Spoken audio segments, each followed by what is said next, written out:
Children, second topic of your chapter, unit 2, chapter 2, that is form of government. Okay, 4 forms of government is given in your book. First one is given, that is monarchy.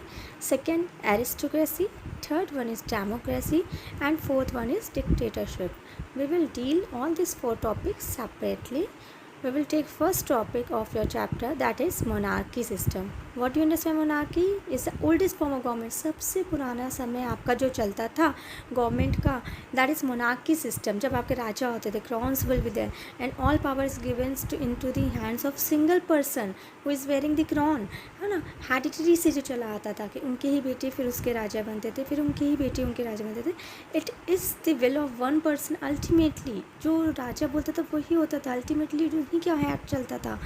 And this theory is given by J.W. Garner ने दी थी इनके कि monarchy के पास, जिसके पास single handed person के पास सारी power दे दी है. Okay, तो 2 types of monarchy system were there. First one is absolute monarchy in which king and queen has total control. जो भी किंग डिसाइड कर रहा है वही होता था, क्वीन जो भी डिसाइड करती थी वही होता था, मीन्स सारे डिसीजंस वही लेते थे. And second one is constitutional monarchy. In this topic king and queen's have limited power. Limited power means कि उनको जो कॉन्स्टिट्यूशन में लिखा है उनके अकॉर्डिंग वर्क करना पड़ता था.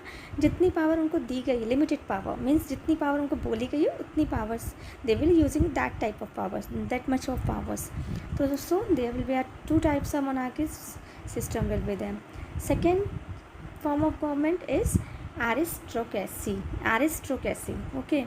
In the diagram it is given that aristocracy means a person who are having a money power. Having a money power, that person will be the head of the government. That person will govern over the state. Like, what you understand by aristocracy means a group of people considered to be a highest class in society. जिसका भी highest class society में होता था, जिसके पास भी बहुत ज़्यादा power होता था, मनी होता था and power will be there, they will be usually a leader of that state और दैट कंट्री. उन्हीं की गवर्नमेंट बनती थी. They will become the head of the government.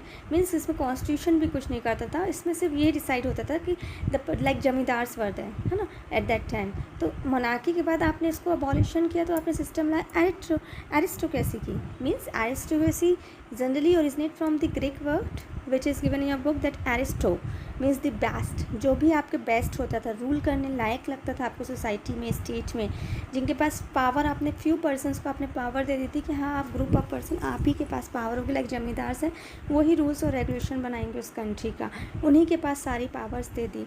तो that person that accordingly the state will work accordingly that persons wills. उस person के accordingly country आपकी will country और आपके जो पर्सन्स होते थे वो आपके हैड करते स्टेट काम करती थी.